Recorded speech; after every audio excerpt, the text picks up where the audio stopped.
Good morning friends. आज हम लोगों का ये टेंस का लास्ट क्लास है और ये 12th नंबर टेंस है। इसको समझने की कोशिश करते हैं। आज की जो क्लासेस है, कुछ वर्ड्स है, कुछ इडियम, एक ही इडियम है और एक वन वर्ड सब्स्टिट्यूशन है, दो सेंटेंस है, एक प्रोवर्ब है। इसको समझने की कोशिश करते हैं। Let's begin. So look at the board. Future perfect continuous tense, इसका मतलब क्या हुआ? फ्यूचर मतलब वो चीज जो भविष्य में होने वाला है, और परफेक्ट का मतलब जो पूरी तरह से हो गया, और कंटिन्यूअस का मतलब होने के बाद भी क्या हो, कंटिन्यू हो यानी जारी हो। टेंस का मतलब तो काज होता है, ये सब आप जानते हैं। अगर इसके हिंदी की बात करें, इसके हिंदी में आप देखते हो रहा होगा, रही होगी, रहे होंगे। इसके आगे प्लस समय से, यानी इसमें कोई समय रहता है, रहा होगा, रही होगी, रहे होंगे के बाद। ठीक, इसको बनाने के लिए जो यूज करते हैं हम, विल हैव बीन यूज करते हैं। उसके आगे वर्ब का चौथा रूप यूज करते हैं और फिर इसके आगे फ्रॉम या फॉर का यूज करते हैं। ठीक है, लेकिन पास्ट परफेक्ट कंटीन्यूअस और प्रेजेंट परफेक्ट कंटीन्यूअस में हम फ्रॉम और फॉर का यूज ना करके सिंस और फॉर का यूज करते हैं। यहां हमारा फ्रॉम फॉर होगा। इसके एग्जांपल को देखते हैं। ये हमारा अफर्मेटिव एग्जांपल है। वह दोपहर से पढ़ रहा होगा। तो रहा होगा, तो ये चीज है, रहा होगा यहाँ पे, और समय हमारा है दोपहर से। तो वह के बदले हमने ही लिखा और लगाना है ना विल हैव बीन, तो इसके बाद हमने विल हैव बीन लगाया। और पढ़ना का इंग्लिश होता है रीड, तो इसका वर्ब का चौथा रूप लगाना है, तो रीड में आईएनजी करेंगे तब ना चौथा रूप होगा। तो रीडिंग कर दिए। इसके आगे फ्रॉम या फॉर लगाना है, तो हम यहाँ पे फ्रॉम लगाएंगे। क्या लगाएंगे? फ्रॉम, क्योंकि ये फिक्स टाइम है ना दोपहर से, जहां पे सिंस लगता है वहीं पे फ्रॉम लगता है, फ्रॉम। और फिर दोपहर का इंग्लिश हो गया नून। इस तरह से वह दोपहर से पढ़ रहा होगा, he will have been reading from noon. इसके आगे दूसरा हमारा एग्जांपल है, और ये एग्जांपल है निगेटिव। निगेटिव मतलब जिसमें नॉट रहता है ना।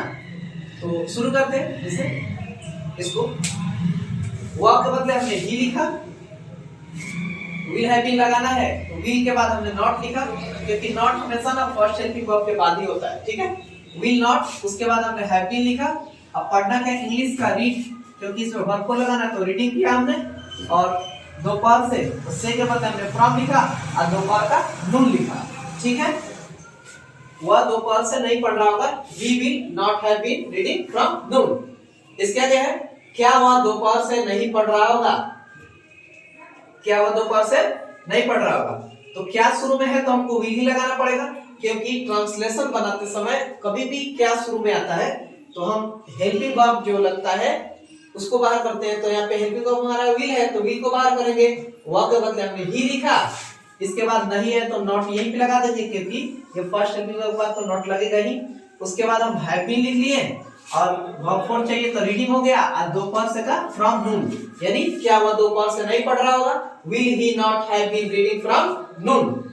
इसके आगे है, ये तो इंटरोगेटिव नेगेटिव सेंटेंस था, और ये है WH इंटरोगेटिव नेगेटिव। WH क्यों? क्योंकि इसमें क्यों आप देख रहे हो, फिर नहीं देख रहे हो, है ना। तो क्यों का मीनिंग पहले हम वाई लिखेंगे, क्योंकि WH फैमिली वर्ड हमेशा पहले आता है सेंटेंस में। उसके आगे हेल्पिंग वर्ब लिखेंगे, तो विल है हमारा हेल्पिंग वर्ब। उसके आगे है ही, वह का मतलब ही लिखा हमने, और नहीं है तो फिर क्या नॉट लिखेंगे। उसके आगे हैव बीन लिखेंगे। अब वर्ब फॉर रीड पढ़ना है तो रीडिंग कर देंगे। और क्या बोलते हैं, दोपहर से, क्या है दोपहर से, तो फ्रॉम यहाँ पे मॉर्निंग नहीं नून होगा। क्या होगा? नून।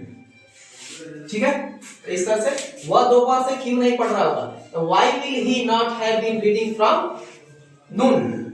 इसके आगे जो हमारे सामने है, ये एक वर्ड है, ये लिखा है डैमेज।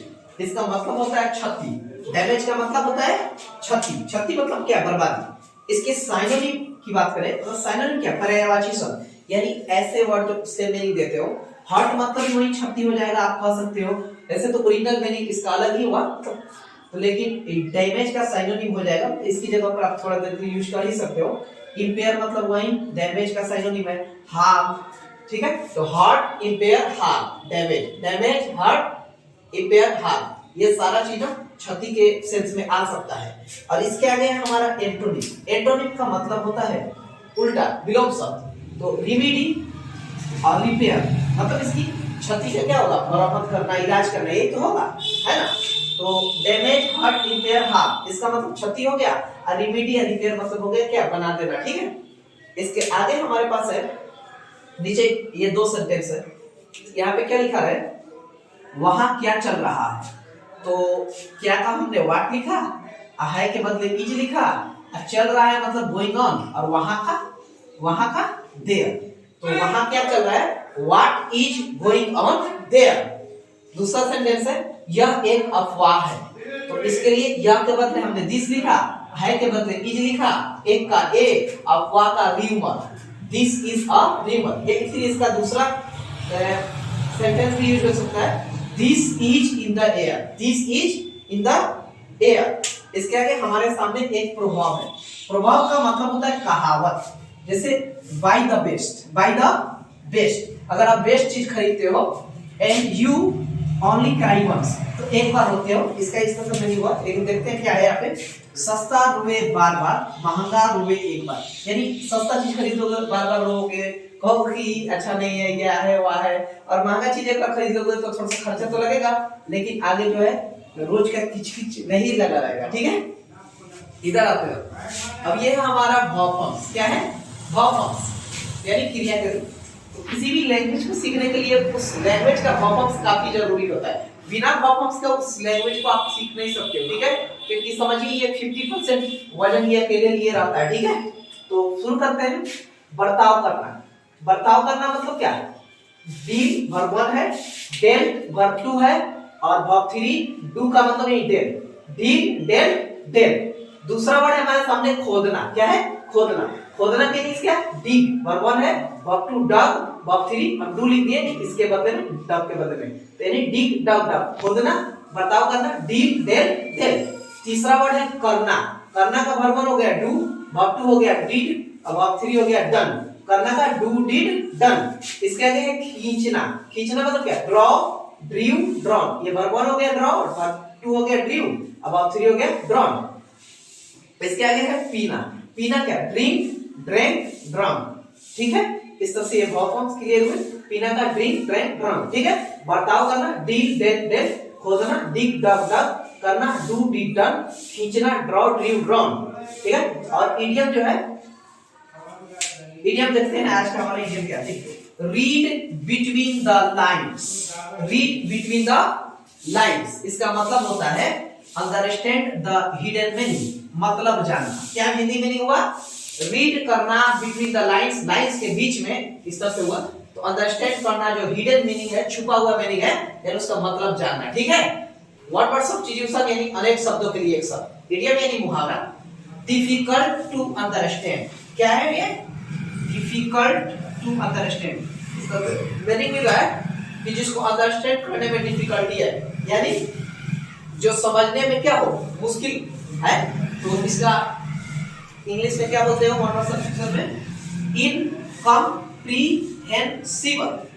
इनकम्प्रीहेंसिबल यानी इनकम्प्रीहेंसिबल मतलब समझ से बाहर, इनकम्प्रीहेंसिबल मतलब समझ से बाहर, ठीक है। तो डिफिकल्ट टू अंडरस्टैंड का मतलब हुआ इनकम्प्रीहेंसिबल यानी समझ से बाहर। इस तरह से आज की क्लासेस हुई over, and thank you, best of luck.